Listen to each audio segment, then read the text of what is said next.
నమస్తే, this is Shaurya. Welcome to our channel. ఈ రోజు మనతో పాటు సినీ పరిశోధకులు ఇమ్మంది రామారావు గారు ఉన్నారు. వారితో మాట్లాడదాం. నమస్తే సార్. నమస్తే సార్, మనశంకర్ వరప్రసాద్ కలెక్షన్స్ ఎట్లా ఉన్నాయి అసలు? అంటే దాదాపు 1 మిలియన్ కూడా రీచ్ అయిపోతుంది అని అంటూ ఉన్నారు డాలర్స్ లోనైతే మాత్రం. అలాగే మన ఇండియా కలెక్షన్స్ కూడా చాలా గట్టిగానే ఉన్నాయి. గట్టి పోటీ ఇస్తుంది సినిమాలన్నింటికి ముందు వెనుక కూడా అని అంటూ ఉన్నారు. సో ఎట్లా ఉన్నాయి సార్ కలెక్షన్స్? కలెక్షన్స్ కి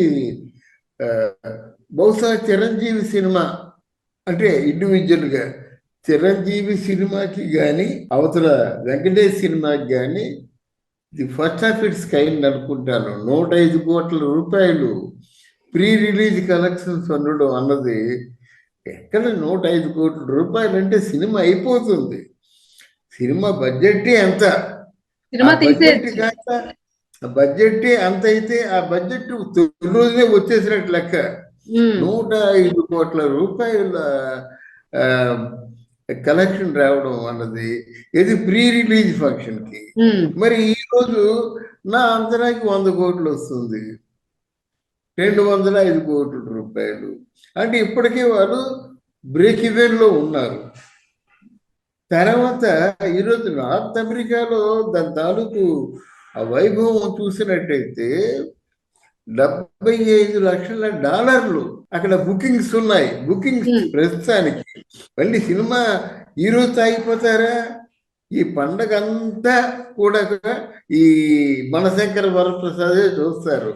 జనరల్ గా ఇంటికి వచ్చే చుట్టం పక్కన ఏం చేస్తారంటే ఊర్లో ఏ సినిమా బాగా ఆడుతుంది, ఊర్లో ఏ థియేటర్లో సినిమా బాగా మనం చూడగలము, ఈ రెండు ఎంక్వైరీ చేస్తారు.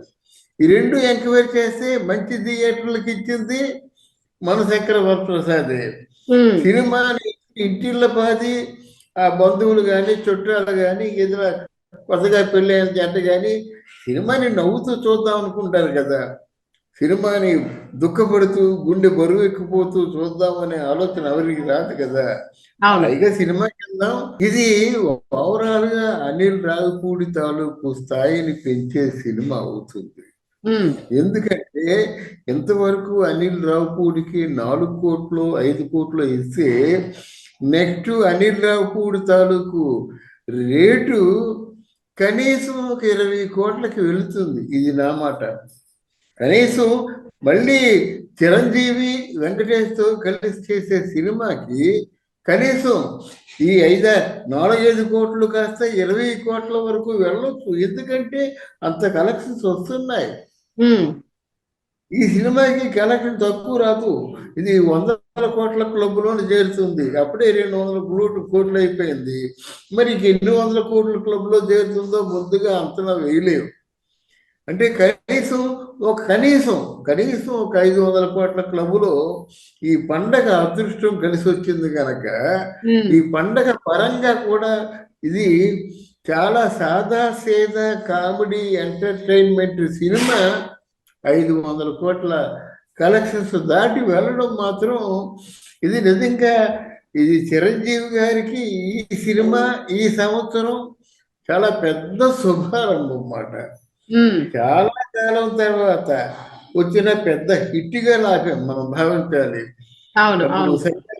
సైరా నరసింహారెడ్డి కావచ్చు, ఆచార్య కావచ్చు, గాడ్ ఫాదర్ కావచ్చు, ఈవెన్ వాల్తేరు వీరయ్యకి కనెక్షన్ వచ్చింది కొంత. కానీ అలా కాదు కదా. ఈ కనెక్షన్ అన్ప్రిడిక్టబుల్, ఎవరు కూడా ఊహించని కలెక్షన్ గనక చిరంజీవి గారి తాలూకు శుభారంభంగా 2026 చెప్పుకోవచ్చు. సార్, అంటే సినిమా విషయంలోని ఉన్న ప్లస్లు మైనస్లు ఏమైనా ఉన్నాయా అసలు? అంటే కూతురి సెంటిమెంట్ ఉంది దీనిలో, ఒక డాటర్ సెంటిమెంట్ అనేది సేమ్ డాడీ మూవీ లాగే ఉంది ఇంచుమించుగాను అన్నట్టు కొంతమంది అంటూ ఉన్నారు. మీరేమంటారు? అంటే ఒకలాగే ఉంటే అంత హిట్ ఇచ్చే ఛాన్స్ ఉండదు కదా. ఇంచుమించు మ్యాచ్ అవుతున్నప్పటికీ కూడా రకరకాల స్టంట్స్ తోని దీన్ని ప్రేక్షకులు మెప్పించారు అని అనుకోవచ్చా ఈ కలెక్షన్స్ రేంజ్ ని బట్టి? అంటే ఈ సినిమాని ఇంకొక సినిమాతో పోల్చడానికి వీల్లేదు. ఇప్పుడు ఒక యాక్సిడెంట్ జరిగింది, లేదా పెళ్లి జరిగింది, ఒకళ్ళు వస్తారు, సబ్జెక్టు పెళ్లి, పెళ్లికి వెళ్ళాము, అక్షంతలు వేసాం, భోజనం చేసాం, వచ్చామని చెప్తారు. ఇంకొకరు పెళ్లికి వెళ్ళే ముందు అక్కడ ఏం జరిగింది, వెళ్తున్నప్పుడు ఏం జరిగింది, పెళ్లిలో ఏం జరిగింది, పెళ్లి ఎలా జరిగింది, భోజనాలు ఎలా ఉన్నాయి, అది చెప్తుంటే మనకి నోరూరిపోతుంది అన్నమాట. అది చెప్పే విధానం, ఆ విధానంలో గొప్పతనం కావాలి.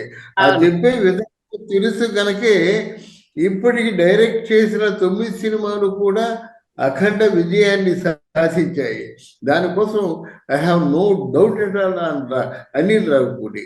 అనిల్ రావిపూడి ఒకవేళ లేకపోతే ఇంత వైభవం రాదు. అంటే ముందు ప్రీ రిలీజ్ కలెక్షన్స్ వచ్చిన ఈరోజు ఒక 70 లక్షల డాలర్లకి నార్త్ అమెరికాలో వాళ్ళంతా ఎగబడి చూద్దామని ఆశించిన వీటన్నిటికీ కారణం మెయిన్ ప్రధానంగా అనిల్ రావిపూడే. ఇంతవరకు సినిమాలన్నీ కూడా అఖండ విజయాన్ని ఇచ్చాడు కనుక ఈ సినిమా కూడా డెఫినెట్ గా అందులో చిరంజీవి ఉన్నాడు, అందులో వెంకటేష్ ఉన్నాడు, అందులో మంచి పాటలు ఉన్నాయి, నయనతార ఉంది, ఇవన్నీ కలిసి వచ్చాయన్నమాట. దీంట్లో మనం నెగిటివ్గా ఆలోచించాలంటే మన ఇండస్ట్రీలో వాళ్ళే ఆలోచిస్తారు తప్ప న్యాయంగా మాట్లాడే వాళ్ళు ఎవరు కూడా అలాగ ఆలోచించారమ్మా. సినిమా బాగున్నట్టుగా చెప్పాలి. ఎవరైనా ఇలా చెప్పినట్టయితే మన సినిమాను మనమే పాడు చేసుకుంటాం.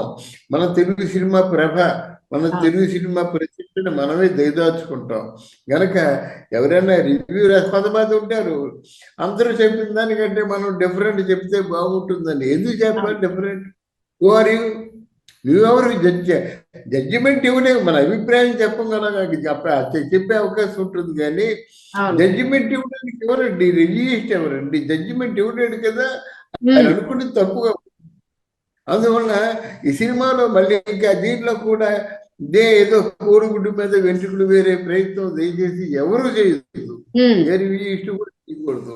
మన సినిమాకి 75 లక్షల డాలర్లతో వాడు ఎగబడి నార్త్ అమెరికన్స్ చూస్తున్నారంటే ఇంకా అంతకంటే ఇంకేమిటి? ఆ సినిమా నిలబెట్టుకోవాలి. లేకుండా ఏదో మనం మాత్రం ఏదో సుప్రీంకోర్టు జడ్జి లాగా ఆ మాట నేను అనకూడదు. అలాగా నేనే సర్వోన్నతమైనటువంటి నేనే న్యాయపీఠం మీద కూర్చున్న అధిపతిని అనే పద్ధతుల్లో ఎవరు చెప్పకూడదు. మన అభిప్రాయం చెప్పానండి. బట్ ఈ సినిమాలో అట్లాంటి అవాంతరాలు ఏవి లేవని నిర్భయంగా చెప్పగలన్నమాట. ఆ సినిమాకి వచ్చినటువంటి బ్యాడ్ ఏమి ఉండదమ్మా. పెద్దగా ఈ పండుగ అంతా మా ఇంటి ముందే సినిమా హాలు. ఈ పండుగ అంతా ఇక్కడ తగరు కోర్సులో సప్తగిరి థియేటర్. అయితే మీకు డబల్ ధమాకా అన్నమాట. సంక్రాంతి అక్కడ ఉన్న లోకల్ సంబరాలతో పాటు ఈ సంబరం కూడా ఎప్పుడు ఖాళీగా ఉన్నా వీళ్ళు కూర్చోవచ్చు అక్కడ. Right super sir, super. పండగ సినిమా ఇది మనశంకర వరప్రసాద్. ముఖ్యంగా ఈ ఫ్యాన్స్ కి పెద్ద పండుగ 2 రోజులు ముందే 3 రోజుల ముందు వచ్చేసింది. ఇంకా వారి పండుగ ఇంక ఎదురే లేదు. Let us hope the best అమ్మా. Right, thank you sir. Thank you.